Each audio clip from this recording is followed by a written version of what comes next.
नमस्कार दोस्तों, ocean network में आपका स्वागत है।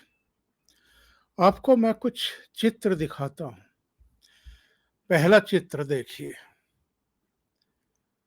प्रधानमंत्री नरेंद्र मोदी जब बृहस्पतिवार को संसद में आए 3 दिन की चर्चा का जवाब देने के लिए, तो उनके पीछे-पीछे एक बहुत मोटी फाइल जिसमें बहुत सारे दस्तावेज, कुछ कागजात ज़रूरी, कुछ पॉइंट्स वगैरह वो सब थे। वो लेकर के एक कर्मचारी, एक अधिकारी उनकी सीट पर पहुंचा और राजनाथ सिंह भी उसकी तरफ देख रहे हैं और प्रधानमंत्री नरेंद्र मोदी तो देख ही रहे हैं। दूसरा चित्र, जब प्रधानमंत्री नरेंद्र मोदी बोलने के लिए खड़े हुए तो आप देख रहे हैं कि वो उन फाइलों में से ही किसी डॉक्यूमेंट को देख करके कुछ तथ्य देश को और सदन को बता रहे हैं। एक और दृश्य देखिए। ये गृह मंत्री अमित शाह का है। वो दिल्ली वाले अध्यादेश पर भी बोले थे और पूरा एक दस्तावेजों का पुलिंदा लेकर के आए थे और वो नरेंद्र मोदी से एक दिन पहले लोकसभा में भी बोले थे, यानी अविश्वास प्रस्ताव पर, और खास तौर से मणिपुर का उन्होंने जवाब दिया था और तमाम दस्तावेज वो लेकर के आए थे। अब एक चित्र और देख लीजिए। इनको आप पहचानते हैं बहुत अच्छे तरीके से, असदुद्दीन ओवैसी हैदराबाद से आते हैं। ये भी एक नोटिंग ले रहे हैं, नोटिंग पढ़ कर के ही बोल रहे हैं। पर क्या आपने कभी राहुल गांधी को देखा है सदन में कुछ फाइलें, कुछ डॉक्यूमेंट, कुछ कागज लेकर के आते हुए? शायद ही कभी देखा हो।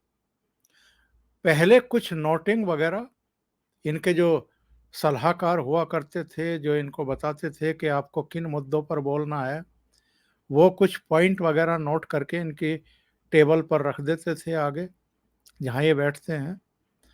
ये उनमें से कुछ-कुछ देख करके बोलते थे, लेकिन उसमें भी बहुत बड़ी गलतियाँ कर जाते थे।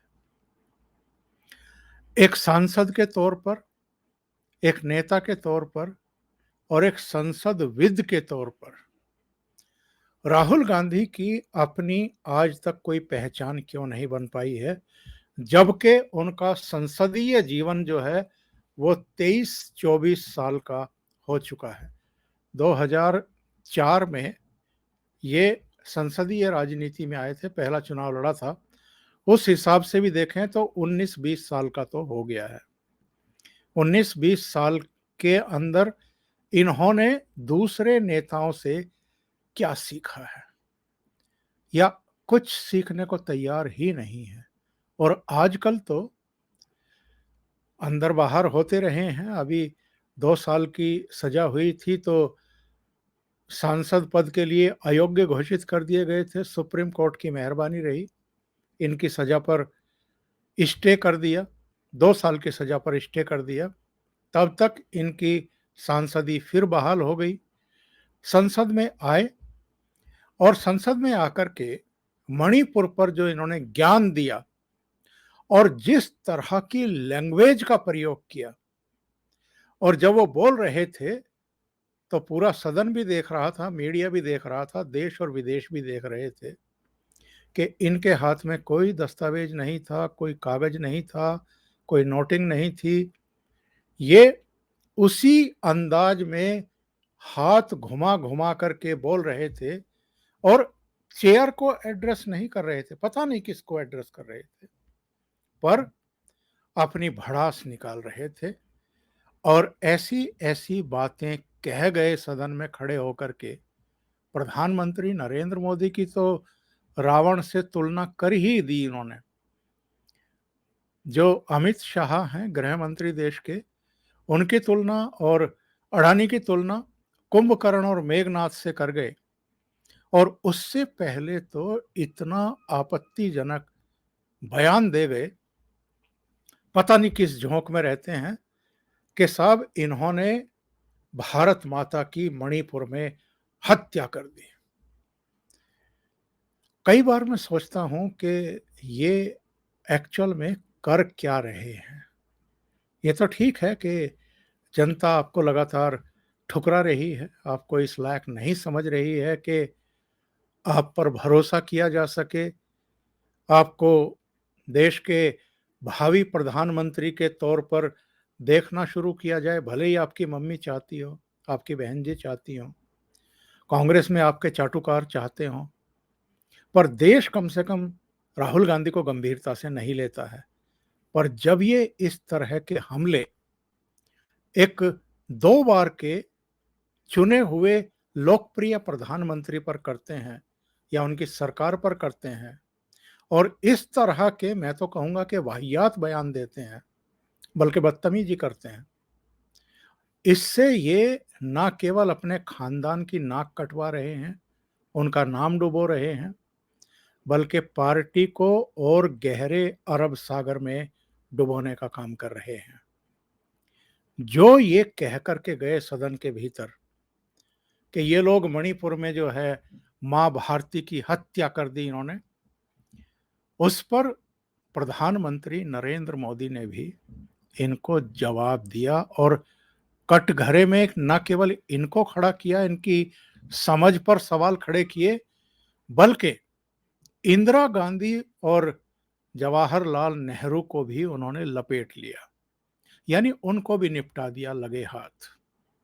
और किस अंदाज में प्रधानमंत्री ने जवाब दिया वो मैं आपको सुनवाऊंगा, लेकिन पहले जरा राहुल गांधी का ये विजुअल देखिए कि उन्होंने कहा क्या था, जिस पर प्रधानमंत्री जब जवाब देने के लिए खड़े हुए तो अपने भाषण के लगभग अंत में उन्होंने इनको जवाब दिया।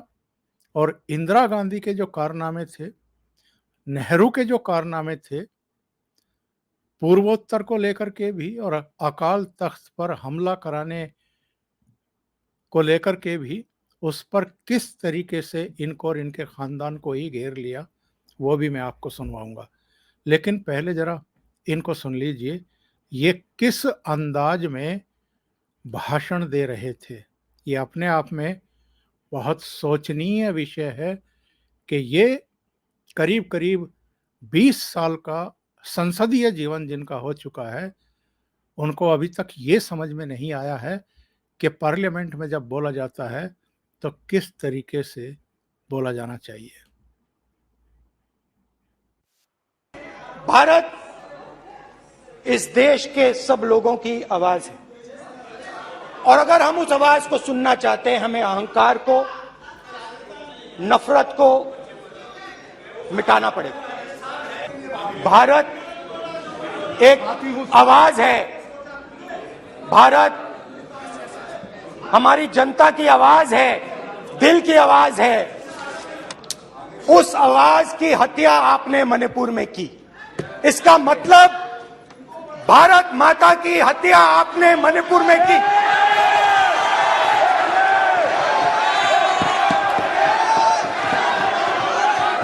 भारत माता को आपने मणिपुर के लोगों के मारा, आपने मणिपुर के लोगों को मारकर भारत की हत्या की है। आप देश द्रोही हो, आप देशभक्त नहीं हो, आप देश प्रेमी नहीं हो, आप देशद्रोही हो। आपने देश की हत्या मणिपुर में की। प्लीज आप बोल रहे हैं, फिर आप भारत माता के रखवाले नहीं हो, आप भारत माता के हत्यारे हो। प्लीज माननीय सदस्य, प्लीज माननीय सदस्य, प्लीज। आपने सुना राहुल गांधी को, आप देशद्रोही हैं, आपने मणिपुर में भारत माता की हत्या की है। और जो इनके चमचे हैं, जो चापलूस हैं, इनके जो पीछे बैठे हैं, वो जब ये कह रहे हैं कि भारत माता की हत्या की है तो वो मेजे थपथपा करके हर्ष ध्वनि कर रहे हैं और इनका उत्साह और बढ़ा रहे हैं। फिर ये कहते हैं कि ईवीएम में खराबी है। जब ये भारत माता की हत्या की कामना करेंगे, ये लोकतंत्र की हत्या की बात करते हैं, ये कहते हैं कि सुप्रीम कोर्ट स्वतंत्र नहीं है, ये कहते हैं कि जो हमारी संसद है वहाँ हमें बोलने नहीं दिया जाता है। देख लीजिए, जब इनको बोलने के लिए कहा गया तो ये किस तरह की भाषा का उपयोग और दुरुपयोग कर रहे हैं, और ये बता रहे हैं कि एक्चुअल में मेरा स्तर क्या है, मैं कितना बौद्धिक हूँ, कितना बुद्धिजीवी हूँ, कितना समझदार हूँ, और मुद्दों की मुझे कितनी समझ है, और मेरे पास किस तरह के संस्कार हैं कि मैं अगर मणिपुर होकर के आया हूँ तो मणिपुर के लोगों में जो इस समय की स्थिति है उसको मैं किन शब्दों में बयान करूं। नहीं, चिल्ला चिल्ला करके ये सिद्ध करने की कोशिश कर रहे हैं कि साहब आप लोग देशभक्त नहीं हो, देशद्रोही हो, और भारत माता के सच्चे सपूत नहीं हो, आपने तो भारत माता की हत्या कर दी है। अब नरेंद्र मोदी अगर प्रधानमंत्री हों तो फिर वो आपको इस तरह की लैंग्वेज पर बख्शेंगे नहीं, और नहीं बख्शा नरेंद्र मोदी ने। जरा सुनिए नरेंद्र मोदी ने इनका किस तरीके से न केवल खंडन किया, इनकी निंदा की, बल्कि इनके खानदान को भी वो घसीट लाए। सुनते हैं। यहाँ सदन में मां भारती के बारे में जो कहा गया है उसने हर भारतीय की भावना को गहरी ठेस पहुंचाई।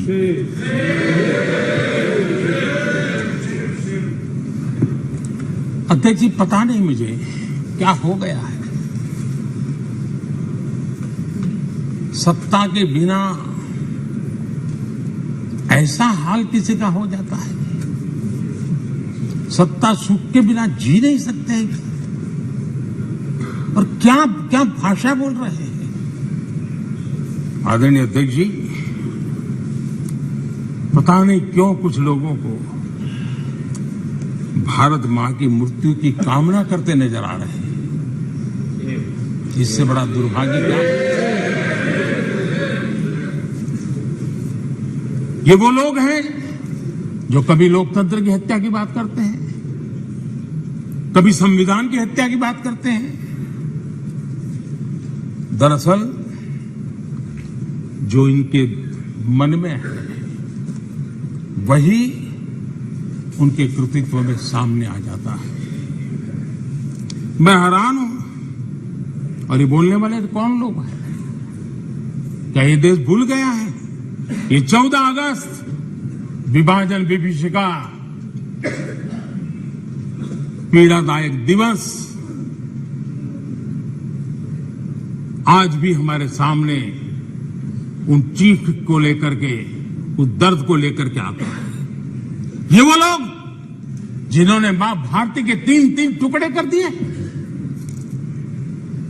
जब मां भारती की गुलामी की जंजीरों से मुक्त कराना था, जब मां भारती की जंजीरों को तोड़ना था, बेड़ियों को काटना था, तब इन लोगों ने मां भारती की भुजाएं काट दी,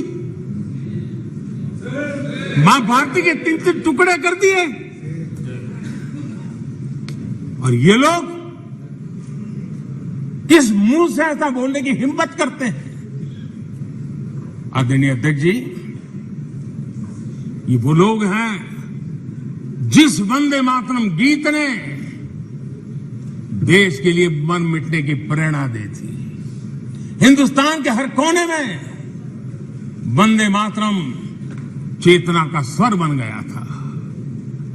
तुष्टीकरण की राजनीति के चलते उन्होंने मां भारती के ही टुकड़े किए, इतना नहीं, वंदे मातरम गीत के भी टुकड़े कर दिए लोग।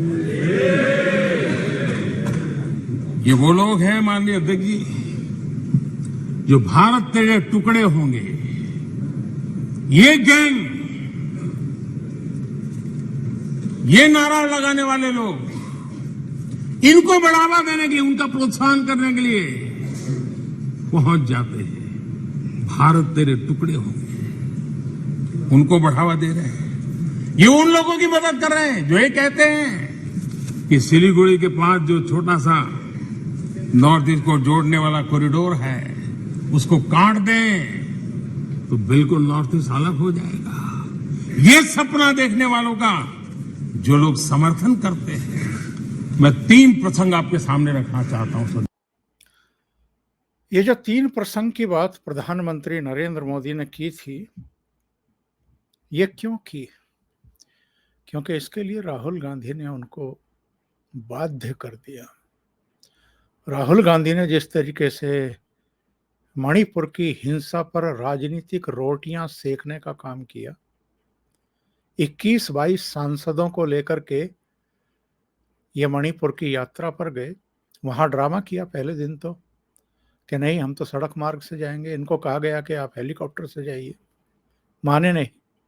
अगले दिन हेलीकॉप्टर से गए, लेकिन पहले दिन ड्रामा किया पूरे देश में ये मैसेज देने के लिए कि हमें हिंसाग्रस्त इलाकों में जाने नहीं दिया जा रहा और जो पीड़ित हैं उनसे मिलने नहीं दिया जा रहा, जबकि पहले दिन ही इनको हेलीकॉप्टर ऑफर कर दिया गया था और सिक्योरिटी भारत सरकार ने कर दी थी, लेकिन ड्रामा करना था।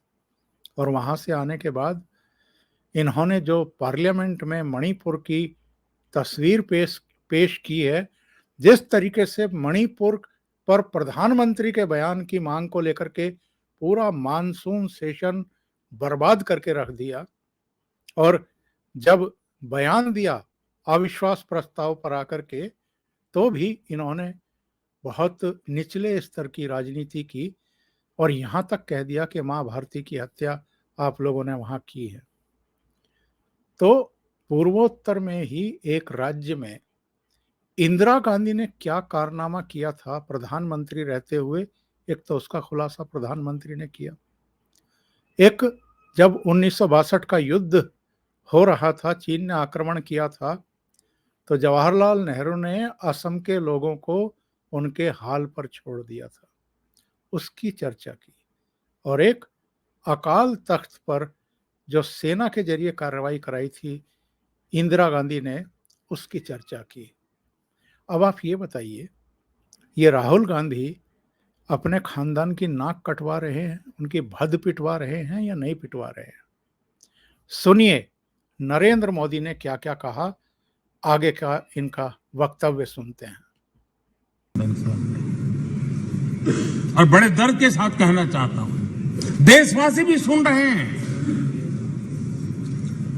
पहली घटना 5 मार्च 1966, 5 मार्च 1966। इस दिन कांग्रेस ने मिजोरम में असहाय नागरिकों पर